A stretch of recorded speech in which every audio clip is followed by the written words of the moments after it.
Hi, good day, everybody, and welcome back to the Triple R Show, Real Raw Recovery, where honesty meets healing every single day. My name is Mike, and this is John, and we're your co-hosts.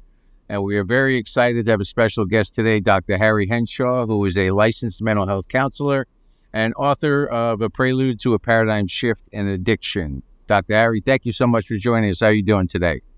I'm doing well, and thank you for having me. Well, it's definitely our pleasure. And you made such an impact on so many lives, including John and myself's journey. Can you share with us that for the audience, maybe what drew you to transformational therapy? Um, what drew me to it was just working in the field and seeing so many failures and then not seeing very many successes. And it was a combination of, um, applying the work of Louise Hay, which both of you know, um, and it just sort of changed the whole directory. I mean, the 12-step program, which is what's in place now, focuses on things that are external. And what she did was she focused on everything that was internal. And the changes that I've seen in people are extraordinary. I mean, they're quick. It doesn't take a lot of work. It takes work to continue it, but it's powerful stuff. So, Yeah, yeah, and we were discussing that last week in regards to the triangle for transformational therapy well, that we follow and we've learned from you, and it's all internal with our right. taking responsibility, which is empowering, our choice to make decisions, and the power to do all of that. Yep. Yes. And I think that's where the strength of this recovery lies. Now, in your experience, in your practice, I'm sure you've seen different results, but when you see a positive impact, are there specific moments where you remember positive impacts, and is that reaffirming to you in your calling and what you do? Well, it's reaffirming in the sense that I see people just change the trajectory of their life. I mean, I saw it in both of you, and it was, I thought remarkable. And but it's like learning how to love yourself is really the key to it. It's so simple, and um, when you start to love yourself, you don't do stuff. You don't do negative things to yourself. You don't hurt yourself. And addictive behavior is harmful. It's destructive, if not lethal. So Oh, for sure. And people always want like instant gratification, so they want to know, well, how long does this recovery take? How long does this transformation occur? yeah, it'll take as long as it takes for people to do the work, and then continuing to do the work. And the answer to that I never know. But Yes. it's also a sign of being a little impatient. So we talk about that in resistance. So Yeah, because once you're transformed, you still need to continue to do the work and be committed throughout. it, Otherwise, you're I going to revert back. yeah, I prescribe every day. It's like when people come onto the group every morning. That's work. You know, and if you have a therapist, you keep working with your therapist, and you just continue to do it's daily work. But that's like anything else. If you have a job, you stay at it every day. But this is work for sure.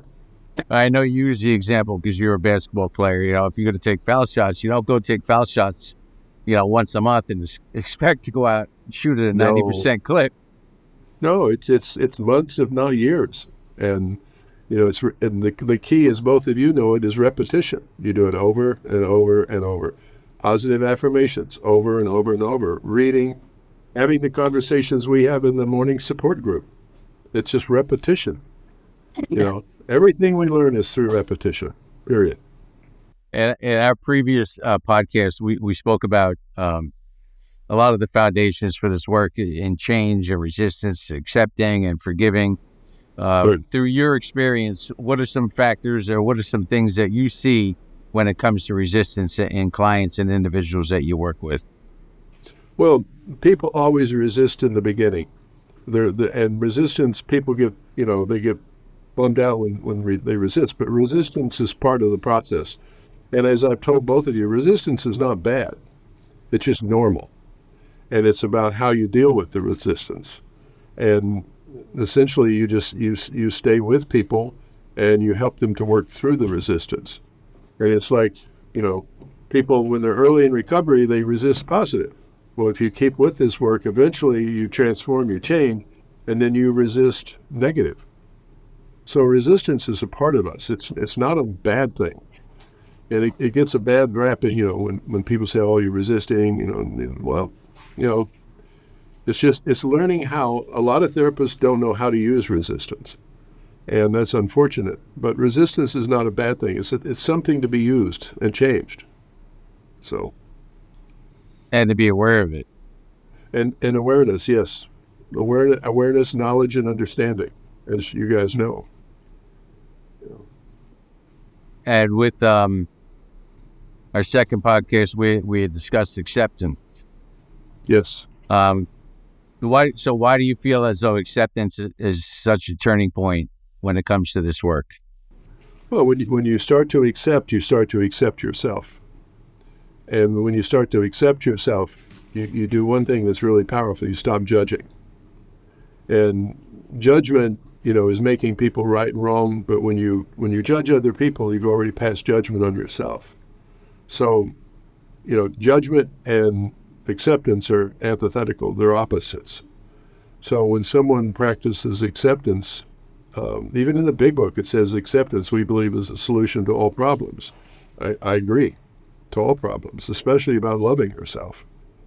When you love yourself, you accept yourself, and you don't judge. And if you don't judge yourself, you don't judge other people. So moving on to our third podcast, Dr. Airy, we talked about forgiveness. How important is forgiving what you've done and what you've created in the past? Forgiveness is about letting go of the past.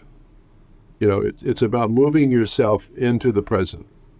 Because as both of you know, the past and the future don't exist. So it's sort of like people are living an illusion when they're in the past. They're trying to fix things. They're they're holding on to the past. They're blaming people.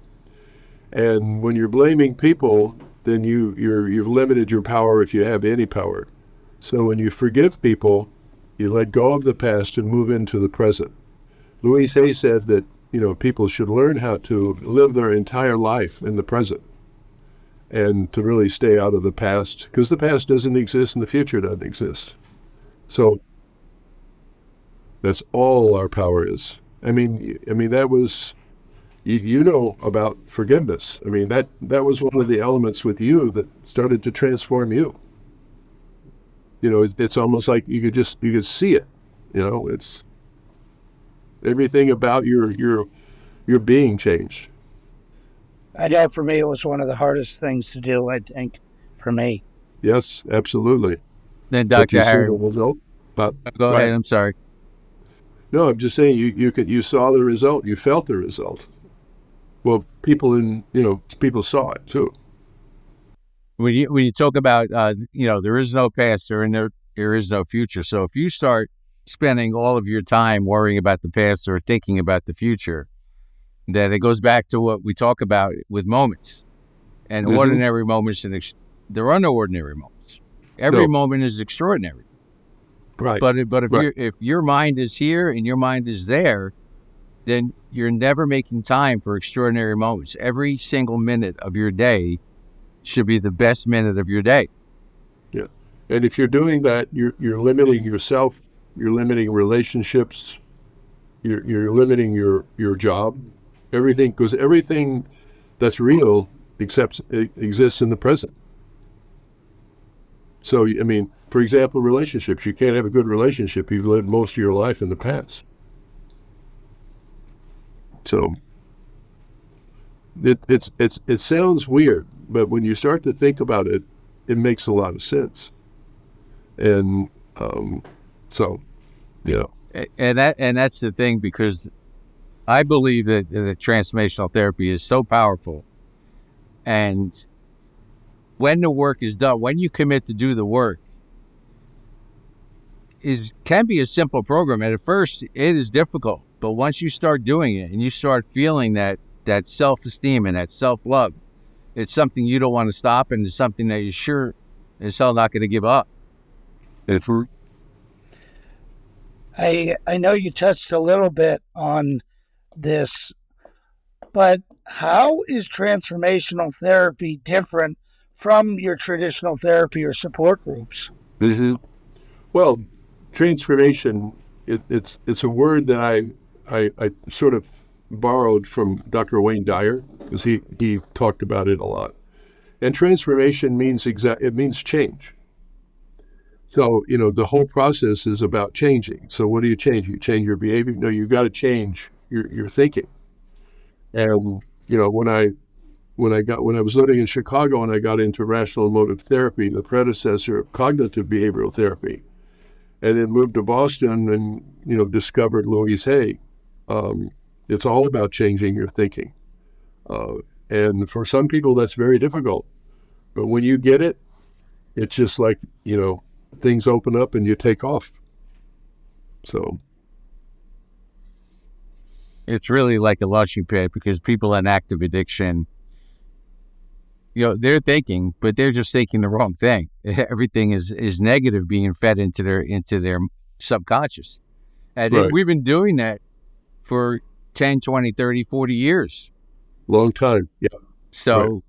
the subconscious through the conscious has to be reaffirmed, and then we need to bring that subconscious to the conscious Right. to change our behavior.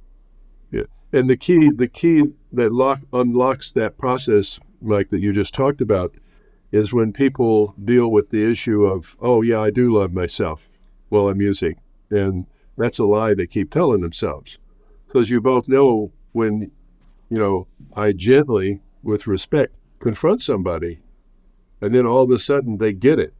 Like they really don't love themselves. When people get that, the door opens. There's a breakthrough. You start to create the space for change. And once you get it that you didn't love yourself, you automatically want to, like, well, how can I love myself? Now the process has started. And you would say that's why it is extremely important to do mirror work in this process. Mirror work is one of, as I told both of you, it's one of the most powerful processes for rewiring the subconscious mind, feeling better. It gets right to the nitty gritty, goes right to the unconscious. It's access to your unconscious mind. It's just that simple. And when you say you ask people about their self-esteem and they tell you they have great self-esteem, it's not even as though they're lying, right? But they don't even know what self-love is yet. No, they're not volitionally lying.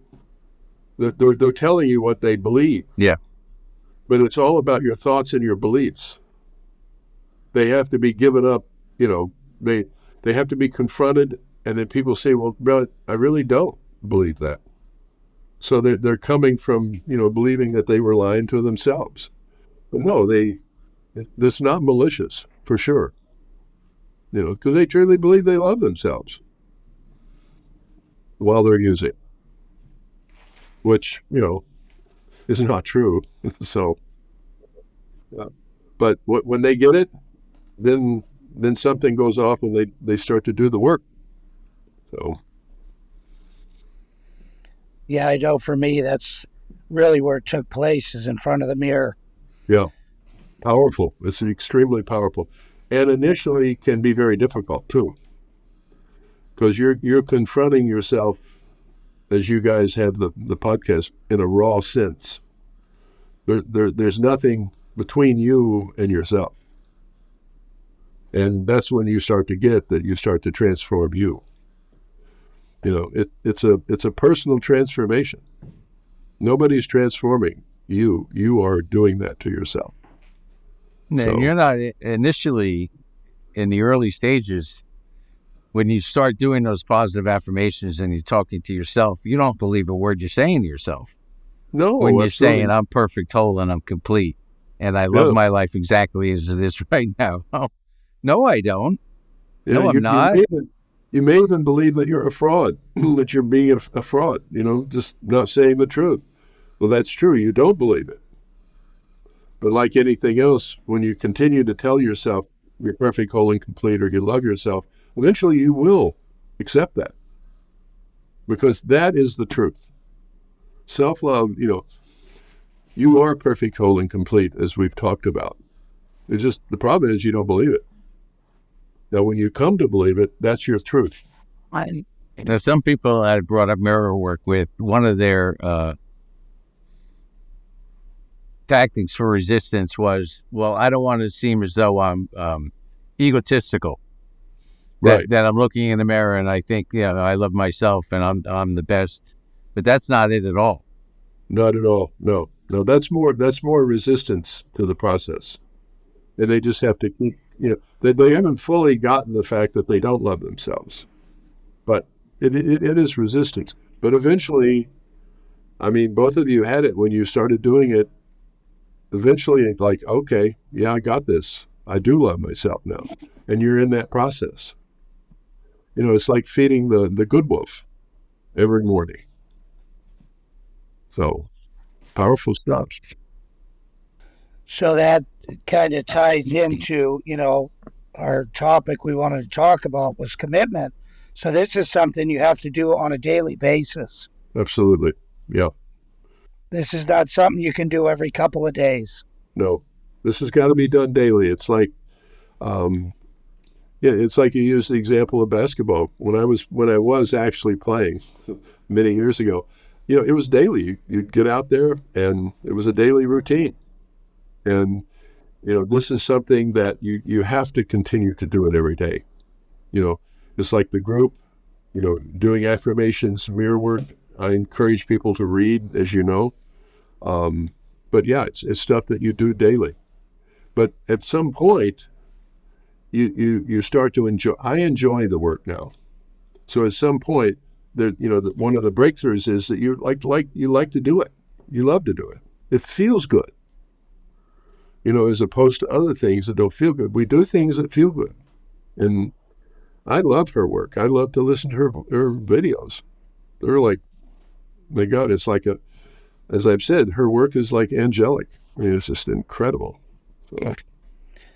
Yeah, that's how I am today. I do this work and it makes me feel good. I don't need the substance to feel good. Right. I love myself today, and what I do on a daily basis makes me feel good. Right. Well, you're making yourself feel good now, as opposed to using a substance that gave you sort of a false feel good. It didn't give you a real feel good, but just because it wore off, and then you felt bad. But now you know how to make yourself feel good naturally. And it's also good to get to the point where feeling good about yourself is paramount compared to what other people think about you. Absolutely. Yeah. Again, that's external. So, I mean, what other people are thinking about it's neither here nor there to me. Yeah. And I know you're not concerned about what other people think of you. I mean, I don't personally care. I mean, I don't go out of my way to offend people, which I wouldn't do that. But the thing is, what's important is what I think of myself. Would you say that if we're reaching for that external validation, we're not comfortable with ourselves still? Correct. Exactly. That's one of the signs of it. People pleasers, all that sort of stuff. It's a sign that they still have work to do. They're actually not doing it. It's, you have to care about like what Jonathan thinks about Jonathan and Mike about Mike, period. That's the only one that really matters. So, and that's doing something, and we spoke about it this morning, altruism. If you do something kind for someone out of the kindness of your heart, just because it's the right thing to do, or you feel it's the right thing to do for another person, right? Which is a great gift to give somebody. Mm-hmm. But if you're looking for that handout or that payback, then it's not anything. It's not service. Yeah, and it's not altruistic. No. You're looking for, like we talked about this morning, you're looking for a payoff. And literally, that's when I designed the group in the morning. I took money out of the equation. So there's not a payoff, so people can come and actually not be hampered by it and do the work, which is usually the case. So, And they can find that on your website, Dr. Harry? yes, it's on the homepage. It's just a tab they lit, and then they can come to the group. Then there's no charge for it. And that's There hasn't been such a- enhancedhealing.com. Enhancedhealing.com is the website. Yep. All right, ladies and gentlemen, so we got some questions on our Instagram. This is from Sue in Georgia. So far, a lot of the conversation has been about the person in recovery. What suggestions can you give to family or partners or close friends of those on this journey? Can the topics you've been discussing today be as relevant to them as it is to the person in recovery? And I think the answer to that is it's extremely relevant.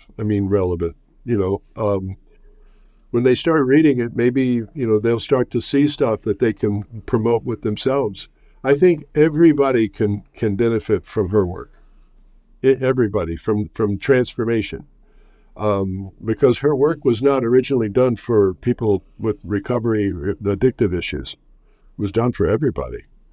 So I think it would be good for people like family members to study. Would you say this transformational therapy is more about what we think and believe of ourselves and not being of the substance? Correct. Right. It's all about what you think about yourself, about your value and worth. It's like what I refer to as a self-image. It's a thinking. What Jonathan thinks of his value and worth is the issue. The cause is not the brain. The cause is not the substance. It's not your history. It's not trauma. It's none of that stuff. And that's the one thing that, what's the system, the recovery system, the treatment industry, they've missed the boat. Their knowledge is just not adequate enough. It's not adequate at all. So, And that's the thing. I've heard in support groups is that knowledge is not enough. And my first question is, well, what knowledge are you talking about? right. Because if you're not given the correct knowledge, and I don't think people in recovery centers or in support groups don't have your best interest at heart. I think they do, Mm-hmm. but they're just Sure. not providing the information that you need to truly transform and get sober, not just physically, not just not picking up or using, Right. but just changing who you are overall. Yeah. I think that the people who do, work in the industry, I think they're doing the best they can with the knowledge, understanding, and awareness. Unfortunately, I agree with you. They don't have the best knowledge, and it does. And how you know that is it just doesn't work.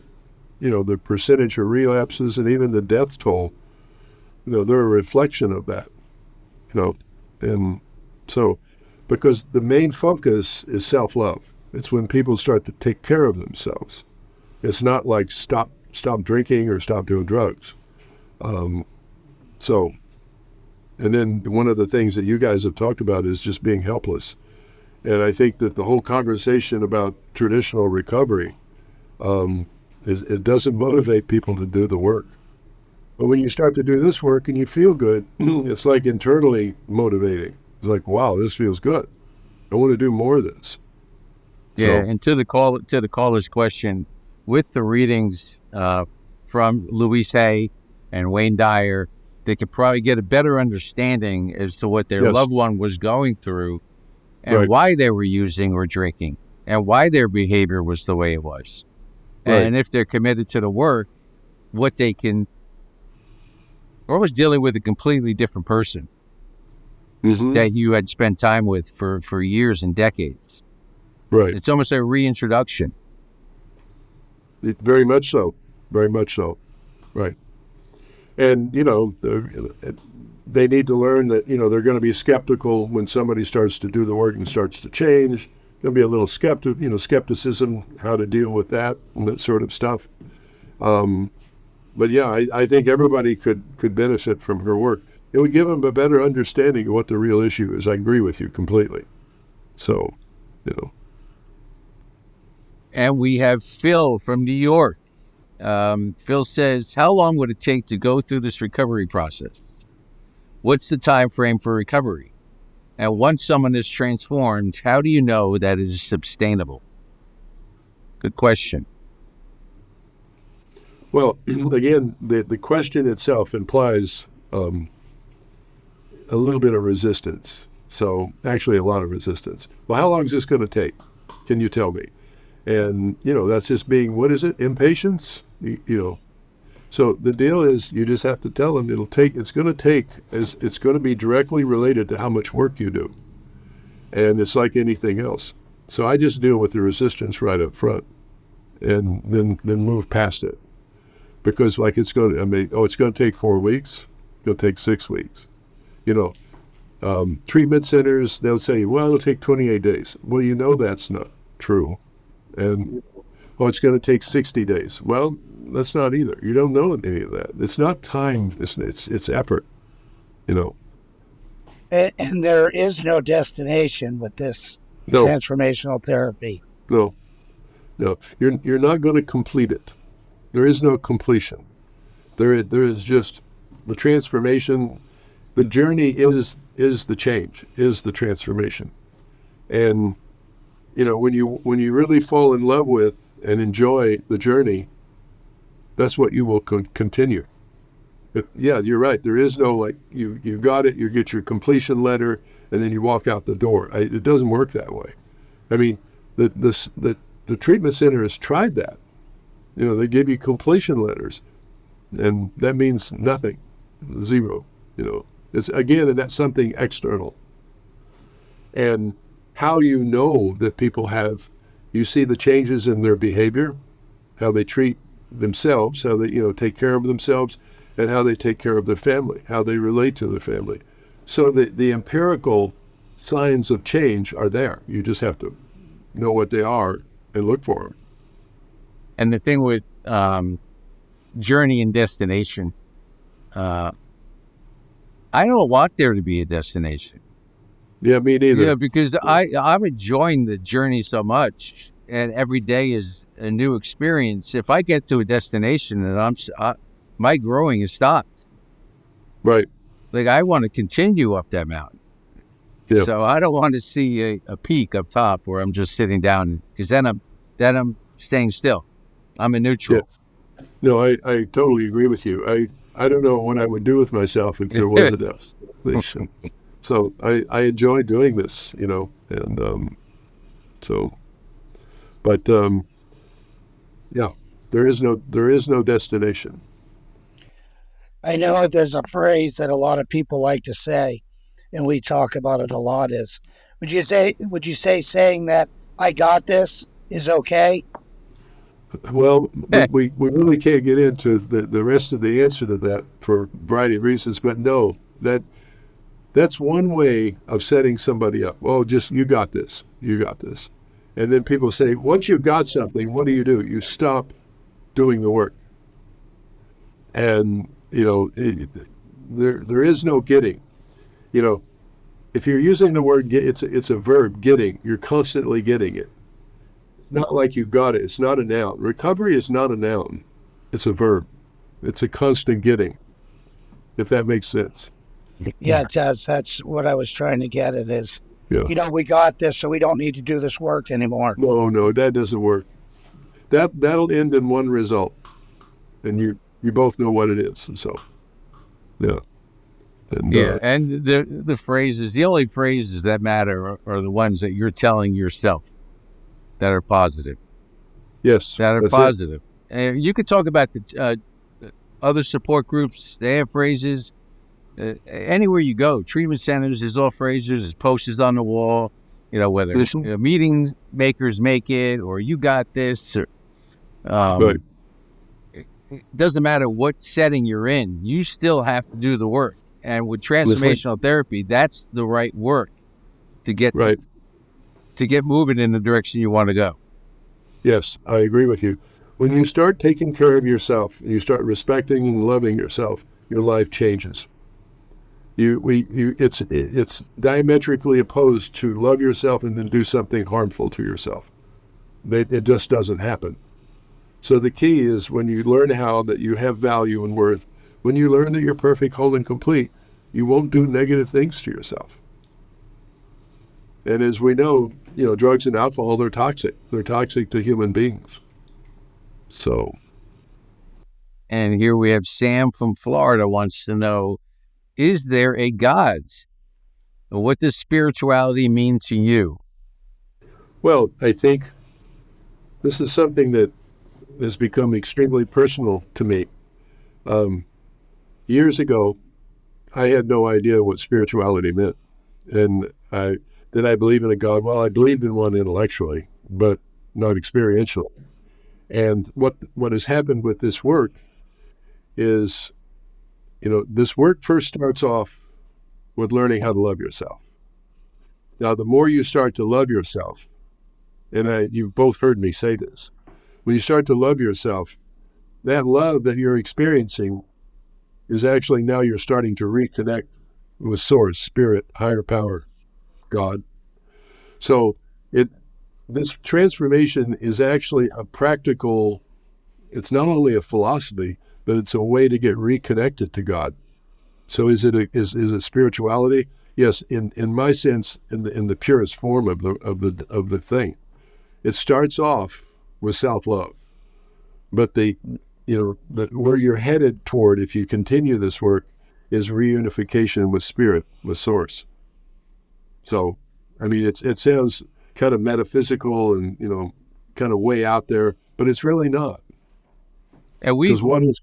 we've Go ahead. we've kind of caused a disconnect with our source, our power, our higher God, Well, what? Sure, with absolutely. using and drinking. Right, And when we start this transformation, we've opened that gate to allow that back into us and absolutely. live inside of us. Right. Well, when you think about it, God is love. Okay, so when you start to use drugs and alcohol, you don't love yourself. So there's your disconnect. You disconnect from Spirit and Source. You disconnect from your higher yourself, who you really are, with a capital S. You disconnect from that, and so now you have this chasm. But when you start transformation, you start to bring that stuff together, and you start to get in touch with who you really are as a person, and then you start to get connected spiritually. And when So you say connect with yourself, you talk often about your identity your true and who identity, you are. yeah, who you really are, is not what you do, what you have, what other people think of you. Who you really are, I mean, it sounds crazy, is Spirit, Source, Higher Power, God. That's our real essence, in my opinion. And this is, I came to this conclusion when I was finishing the book. And it was like an epiphany at the end of the book. And I said, damn, this is really what it's all about. You have these epiphanies, they just happen. You just, whoa. I know for me, that's become my belief is I am my higher power. I am the power to transform my life. You hit it right on the head. Couldn't have been said any better. Exactly. You are higher power. And then the more you do this, the more that you start to become that higher power. So, yeah, I mean, you said it right on the money. Perfect. So we have Keith again from Florida. Keith wants to know, how did you find the process of writing your book? Did the process inform your counseling practice in any way? Well, it helped me. It helped me to define my counseling process. It helped me to understand, the problem, the problem was, it was a paradigm that was faulty. The 12-step program and recovery in the treatment center industry.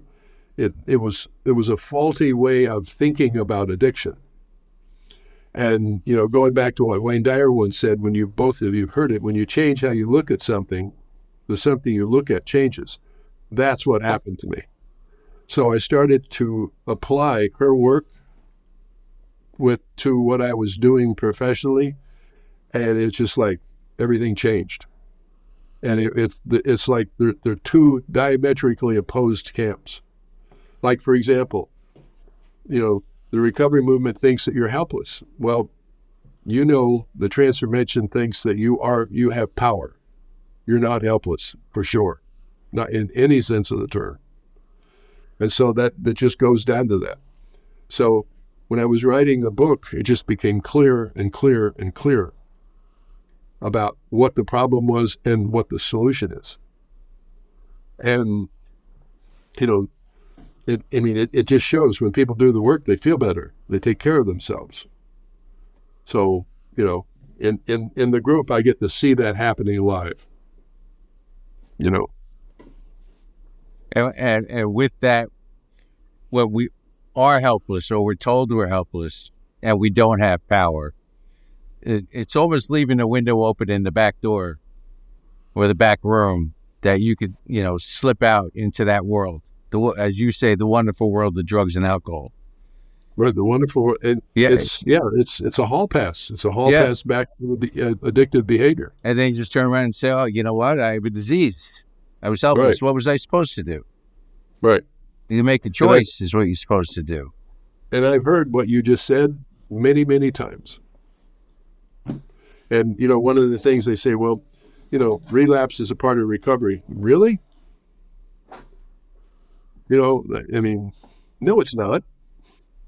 And even professionals say that. Well, there's a difference between relapse and lapse. And I'm like, no, there's not. What are we talking about? Right. But, no, it's not a part of recovery. It's an indication that you've still got a lot of work to do. Yeah, it's just telling yourself it's okay to go out and use because that's part of the process. Right. Well, if you're at that place, you still haven't accepted some of the fundamental stuff about about transformation. When you accept the 10 principles of transformation, or even if you just do the triangle, the three of them, that literally the acceptance of that starts you to change. If you start to accept the 10 principles accept the 10 principles you don't want to use. Yeah. Especially the 10th one, which is like, I am God. Then you don't. You're that whole framework of thinking, there's just no place in using drugs and alcohol. None. Yeah, and you said that, John, that people still, think that, maybe they want to. Whereas, and I know in my conversations with you and Dr. Harry, that's not in our conversation or in our mindset. But I remember a conversation I had with you, Dr. Harry, when I tried to ask you, well, if I change my self-esteem and I look in the mirror, so you're saying I can go out to the game and have, a couple of beers, or was it a couple of beers? And I remember like it was yesterday, and you just paused, almost like by design, and just turned and looked at me in slow motion. You're like, Mike, it's not that you can't, you don't want to. And I was like, I still hadn't gotten it yet, but I was like, okay, but I get it now. Right. Yeah. Well, it's like I was saying, what we do on a daily basis today makes us feel good. That's not even a thought in my mind today is, having a drink or a drug. What I do, loving myself today and the work that I do on a daily basis makes me feel good. Yeah. Right. And part of that process, like I said, is all of the things that you put in place. And the deal is that if you continue to keep those things in place, you just keep moving forward. Yeah. So again, in closing, Dr. Harry, thank you for joining us today and sharing your wisdom with us. I know it's been instrumental to so many people and John's journey and my journey. And to our listeners, I hope you enjoyed the show and you take all of the advice that you got and apply it to your lives. And again, remember that sobriety is not just about not picking up or using. It's about transforming your entire person, who you are, your soul, your identity, and becoming the best person that you absolutely can without picking up, without using, and being your true self. Thank you for coming to Real Raw Recovery, where honesty means healing every single day. If you liked, please share and visit our site at real_raw_recovery or realrawrecovery.org or Dr. Harry's website at enhancedhealing.com. Thank you very much, everybody. Have a great day. Thank you. Thank you. Thank you again, Dr. Harry.